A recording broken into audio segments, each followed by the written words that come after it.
Hi friends, it's Barbara Ardal, and this is our weekly rocking chair knit, crafting, and chat. Although today I'm in a different position, I'm not in my rocking chair, but we can imagine that I'm sitting in my rocking chair. I'm nice and comfy. I'm in a captain's chair by my table. I do have a script in front of me to help keep me on topic today, but welcome, welcome, welcome. Today is a wrap up, basically, of the 30 days of crafting and spirituality that we did for the month of September. And I think it's important for us to recognize that even if we did one day or we did 5 minutes, it was enough, right? Every little bit, every baby step we take, every time we pause and allow ourselves to feed our soul, to feed our spirit, is just so important. We've embarked on this journey together, and whether it's been spinning, knitting, crocheting, weaving, scrapbooking, any of those things that you enjoy doing, I hope you have. I hope you have. As the yarn flows through my fingers and each stitch takes form, as I'm quoting here, I've discovered a sacred rhythm. And isn't that true? We discover a sacred rhythm, a rhythm of patience. Oh boy, do I need to learn that one. Of presence, of being in the moment. And yes, of prayer as well. Spinning for me is like breathing. The yarn twists and turns and forms, doesn't it? So I have my little Ashford here, and I just carded this. I had finished spinning all that I had ready. So I thought I would show you just a little bit. And as it goes through my fingers, there's a story it's telling. It becomes a steady thread, strong, holding on. Now, of course, you can't see where it's going now because it's spinning like crazy and it's going to be touching the floor and it's almost overspun. But that happens, right? Strong, purposeful thread that we can use in a different form. As a bat, we can use as stuffing to fill a quilt or a blanket, a stuffed toy for a loved one. But when we spin it and we create yarn, then it can be so much more. Knitting, too, can be a type of prayer or meditation. With each stitch, there's a moment of mindfulness, a way to be fully present. Repetition motions allow me and us to focus, to quiet our minds. I believe that. And to offer each as a stitch of prayer for peace, which we need in the world, for healing, which many need, and for gratitude, which we don't often have. As I spin and I knit, I reflect on how these acts are actually metaphors for things in life. It's representing the cycle of life, even. The turning of the wheel reminds me that we're all in constant motion, constantly changing, constantly evolving, constantly growing. In our knitting, we see the importance of the present, the past, and the future, one stitch, one breath at a time. So I'll show you my finished object, which is, I believe, from the Petite Knitter. It's the Sophie scarf. So let me see if I can put it on, because then you can see it better. There, it's just a short little scarf. And it is dyed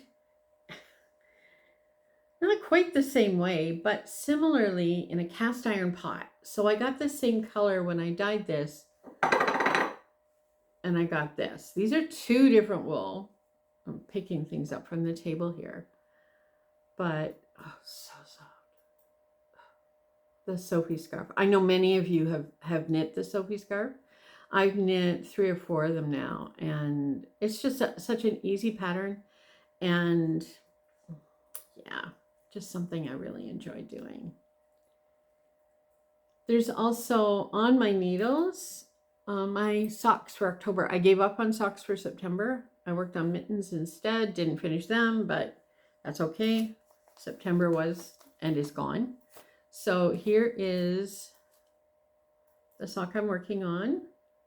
See if I can come in closely a little bit and get that in there.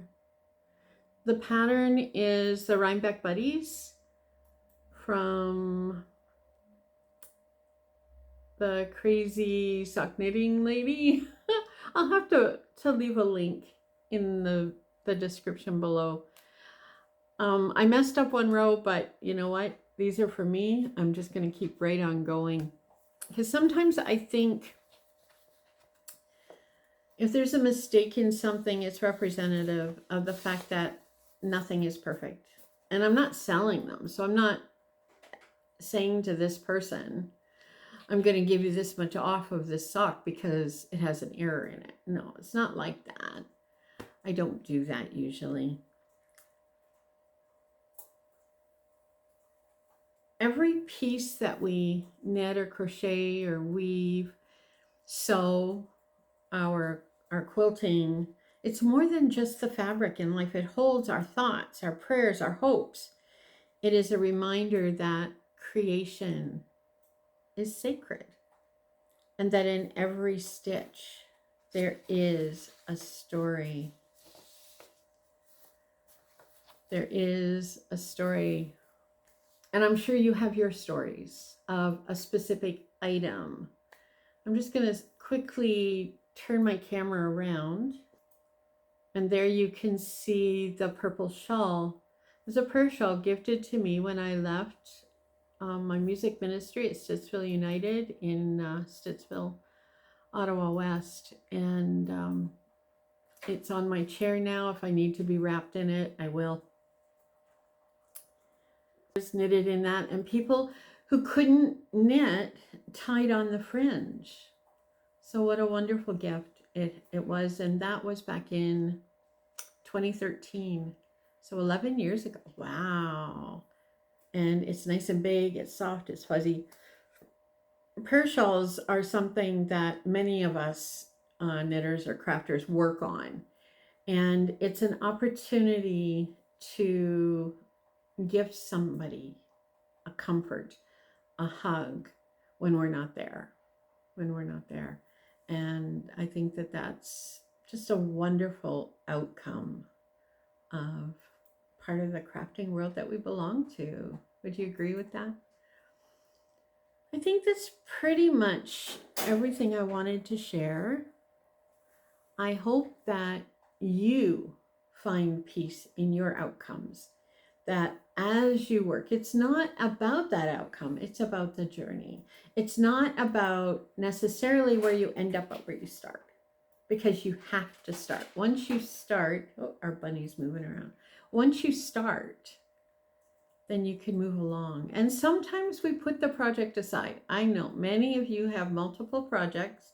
I have a few that are kind of in hideaway right now. They're waiting for whenever. But there's nothing wrong with that either, because there's a process that happens that, okay, I learned that stitch. I want to do other things right now. I'll come back to it later. And maybe later doesn't happen. Maybe later means it goes to the frog pond, which to me gets passed on to Nick, who's sitting here typing as I'm filming.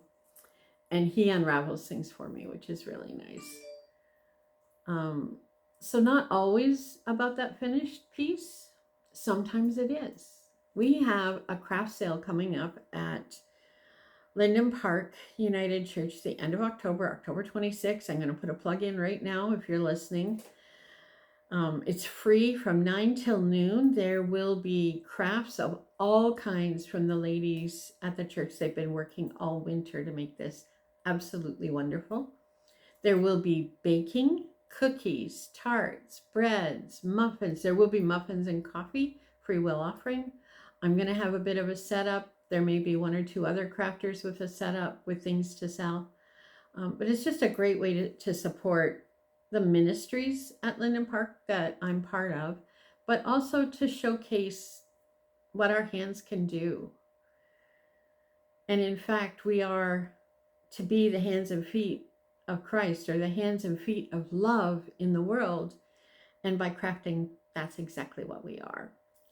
So I hope that your crafting inspires you, whether it's something for yourself or something for family, grandchildren, children, your best friend, whatever you're working on. I hope it brings you a blessing. And if you do share it with someone else, that they feel that blessing as well. So we're into October, we're into new things. I'm doing a test knit that I just ripped back a few rows, and because I misread the pattern, so I'm not even going to show that one yet. But I'm doing a test knit. I'm still working on my sweater. I'm still working on my blankets. And yeah, I guess that's everything. So until we see each other again, have a wonderful day, and may you truly be blessed. Bye for now.